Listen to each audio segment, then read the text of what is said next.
Esse vídeo tem como objetivo apresentar o gratuito Zarp, mostrar a execução do programa. O programa é esse código aqui que está no GitHub, gratuito Zarp, e se alguém não souber o que é o gratuito Zarp, pode ler o post no blog explicando o protocolo ARP, e uma parte vai falar o que é o gratuito Zarp. Bom, vamos então, dentro desse projeto aqui, a gente tem essa estrutura com esses arquivos. Então aqui a gente está usando o CMake, que é um utilitário, para gerar o makefile e a gente poder compilar o projeto. Então primeiro de tudo eu vou criar a pasta build, vamos entrar dentro da pasta build e chamar o CMake para o projeto, na raiz do diretório. Então ele gerou para mim aqui, vocês vão ver que dentro da pasta build agora tem alguns arquivos, inclusive meu makefile. Vou compilar o programa. Então ele gerou para mim agora o executável que está ali, o garp, em verde. Bom, então para eu disparar agora um ARP gratuito na rede, é só eu chamar o garp com os parâmetros que ele precisa. Então primeiro eu vou passar ele sem parâmetros para a gente ver o que eu preciso. Então eu preciso mandar a minha interface de rede pela qual esse gratuito Zarp vai sair e o endereço que eu quero forjar. No caso, então, eu quero dizer que eu respondo por esse IP. Então, a primeira coisa que a gente vai fazer, então, é chamar o gratuito Zarp passando. Como ele abre um socket, eu preciso executar como privilégio, então eu vou pôr o sudo antes da execução. Então, primeiro, eu estou chamando a execução do programa, o nome da minha interface de rede, que isso aqui é a minha placa wireless, e o IP que eu quero mentir que eu tenho na rede. Bom, então quando eu executo aqui,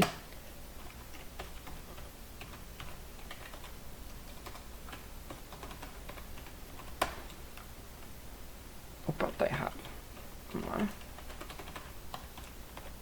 Quando eu executo então o gratuito Zarp, ele imprime o hexadecimal do pacote. Então essa primeira parte até aqui nós vamos ignorar, porque isso aqui é o pacote Ethernet. Daqui para frente vem o pacote ARP até esse último 2A aqui. Então o que a gente tem? A gente tem primeiro o tipo do hardware, que aqui a gente está falando que é Ethernet. Aí a gente tem o tipo do protocolo, que a gente está falando que é IP. A gente está falando qual é o tamanho do endereço de hardware, que são 6 bytes. Qual é o tamanho do endereço de protocolo, no caso do IP. Então aqui a gente tem o MAC address, é o tamanho dele, que eu uso 6 bytes. E aqui qual é o tamanho do endereço de IP, que são 4 bytes. Bom, então, aí aqui agora ele fala qual é o tipo desse pacote. Ele está falando que isso aqui é um request. Se ele fosse um response, ele seria 0,2 aqui. Ele usa essa quantidade aqui, porque eu posso ter outras operações dentro do ARP. Aqui então começa o meu endereço de hardware. Então eu uso 6, né, como está escrito aqui.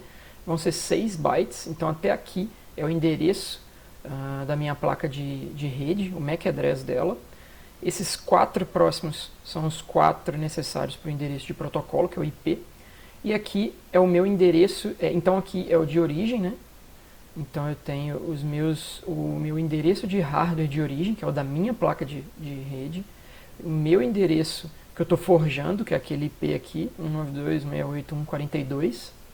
E aqui é o meu endereço físico de destino. Esse endereço é o endereço de broadcast ARP, por isso que é esse tanto de F aí.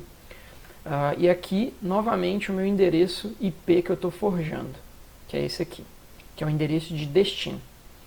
E os zeros abaixo aqui é apenas um padding que é necessário para eu completar o mínimo de um tamanho de um pacote Ethernet para disparar isso na rede. Então, dentro de um pacote Ethernet, aqui está encapsulado um pacote ARP, e aqui eu fecho o pacote Ethernet, fechando o tamanho dele. Bom, só para a gente conferir então, aqui vocês vão ver que minha interface de rede é F8, D1, 11, 1A. Se eu fizer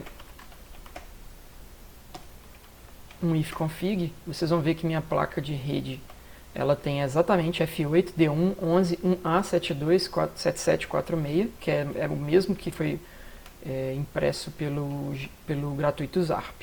Bom, para a gente ver se nosso pacote está saindo pela rede, vamos sniffar ele usando o tcpdump. Então eu vou chamar novamente a execução do gratuito Zarp. Vamos ver, aí, ó, ainda está rolando. Eu vou colocar aqui então um tcpdump para rodar. Então o tcpdump vai traquear os pacotes na rede. Aqui eu estou tirando os timestamp, não mandando ele resolver DNS. Aqui ele vai imprimir o payload em hexadecimal do pacote. E aqui é a interface que ele vai usar, no caso a minha interface wireless, porque é através dela que a gente está mandando o pacote. E eu estou restringindo ele a sniffar apenas os pacotes do protocolo ARP, para não sujar muito as nossas mensagens na tela. Então eu vou mandar ele executar. Então a gente tem aqui então o tcpdump rodando.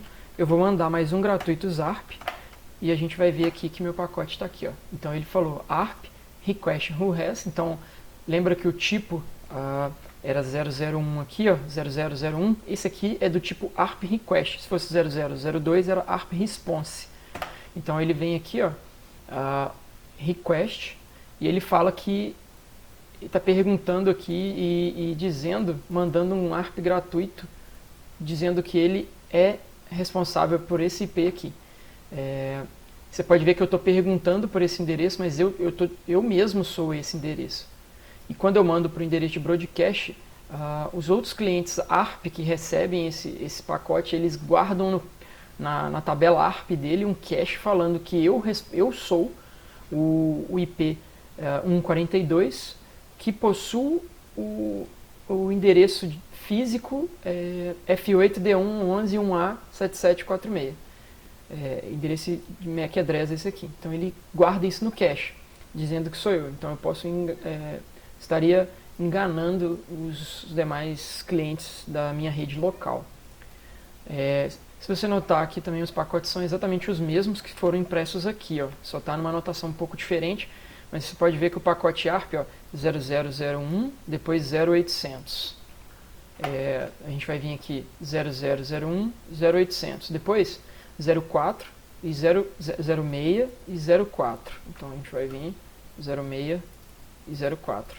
Então o tcpdump pegou exatamente as mesmas coisas. Então aqui meu endereço de rede, aqui agora meu endereço IP, agora o meu endereço de destino de hardware, que é broadcast, e agora o meu endereço IP novamente, e depois o padding do pacote, que é simplesmente para o tamanho do pacote Ethernet. Bom, é basicamente isso. Esse é o primeiro vídeo que eu estou fazendo para o blog e, consequentemente, para esse canal. Se alguém tiver alguma sugestão de dica para melhorar os vídeos ou tema e de alguma abordagem, é muito bem-vindo. Se inscreve aí nos comentários. Dá like no vídeo se tiver curtido e segue lá no blog os posts sobre ciência da computação. Valeu, obrigado.